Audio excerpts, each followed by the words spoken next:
Praise the Lord. இயேசு கிறிஸ்துவின் இனிய நாமத்தினாலே உங்களுக்கு என் அன்பின் வாழ்த்துக்கள். இந்த நல்ல நாளை தேவன் கிருபையாய் காண செய்திருக்கிறார்.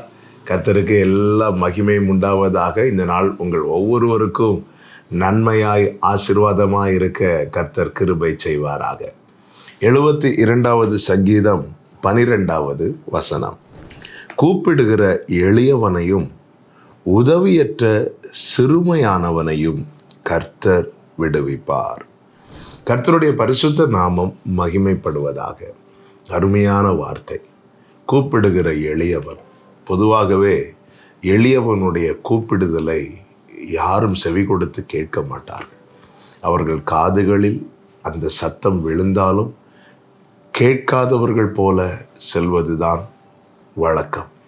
இந்த உலகத்தில் எளியவர்களின் சத்தம், சிறுமையானவர்களுடைய காரியங்கள், இதையெல்லாம் பார்த்து செய்கிறவர்கள் சுருக்கம் சில பேர், விரல் விட்டு எண்ணலாம், அப்படிதான் சொல்ல முடியும்.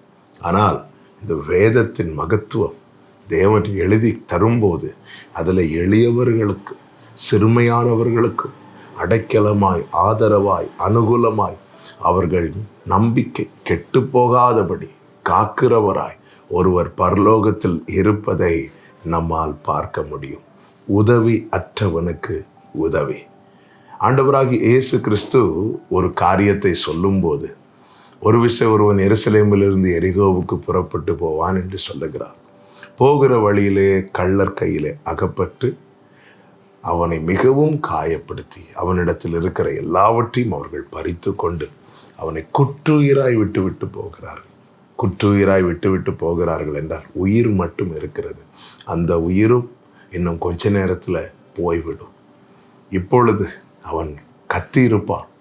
கத்தி கடைசியில் உதவி கேட்க கூட முடியாத அளவுக்கு காணப்படுகிறான் குற்றுயிராய். அந்த இடத்துல ஒரு ஆசாரியன் வருகிறான், விலகி செல்லுகிறான். லேவியன் வருகிறான், விலகி செல்லுகிறான்.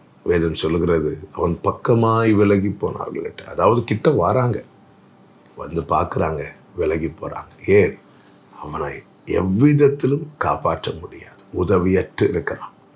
அவனை காப்பாற்றினால் நமக்கு என்ன பிரயோஜனம்? இன்னைக்கு உலகம் அப்படித்தானே பார்க்கறது. இவர்களுக்கு நம்ம ஹெல்ப் பண்ணால் நமக்கு என்ன கிடைக்கும்? நமக்கு என்ன பிரயோஜனம்? பொதுவாகவே பாருங்கள், ஆதாயத்தை மனதில் வைத்து உதவும்படி அநேகர் நெருங்குவார்கள். ஆனால் எந்த ஆதாயமும் இல்லை.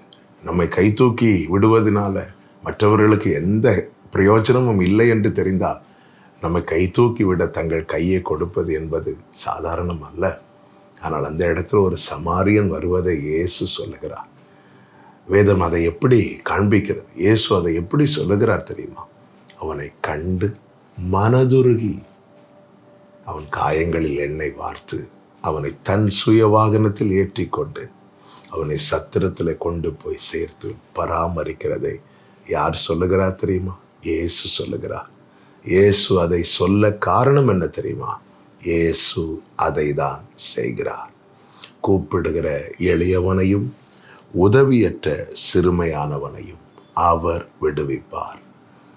உதவியற்ற நிலையிலே எனக்கென்று யாரும் இல்லை, என்னை கை தூக்கி விட, கை தூக்கி எடுக்க, எனக்கென்று எதையாவது செய்ய யாரும் இல்லை, யாருமே இல்லை, நான் ஹெல்ப்லெஸ், உதவியற்று இருக்கிறேன். அப்படி யாராவது இதை கேட்டுக்கொண்டு இருப்பீர்களே, ஆனால் இந்த நாளிலே உங்களுக்கான செய்தி இதுதான். கூப்பிடுங்கள். உண்மையாய் தம்மை நோக்கி கூப்பிடுகிற யாவருக்கும் அவர் சமீபமாய் இருக்கிறார். யாவருக்கும் என்று சொல்லும்போது அதற்குள்ள யாரும் இருக்கிறார்கள் தெரியுமா? இந்த உதவியற்ற எளியவன், சிறுமையானவன். கூப்பிடுங்கள், அவர் வருவார். ஒரு அருமையான பாடல் உண்டு. கூப்பிடும் வேளைகளிலே என்னை தப்புவிக்க ஆத்திரமாய் வந்தார். கூப்பிடும் வேளைகளிலே தப்புவிக்க ஆத்திரமாய் வந்தார். ஆத்திரமாய் வந்தார்னா ஸ்பீடாக வருகிறாராம். அவர் வருவார், விடுவிப்பார், அவர் கை தூக்கி எடுப்பார்.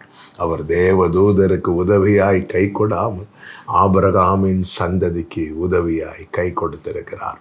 கர்த்தர் உங்களை ஆசீர்வதிப்பாராக.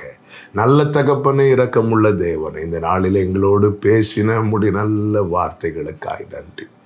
கூப்பிடுகிற எளியவனை, உதவியற்ற சிறுமையானவரை விடுவிக்கிற நல்ல தேவன்.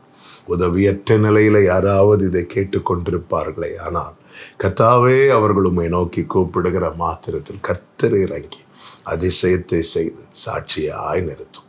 மகிமை உமக்கே, இயேசுவின் நாமத்தில் பிதாவே, ஆமென்.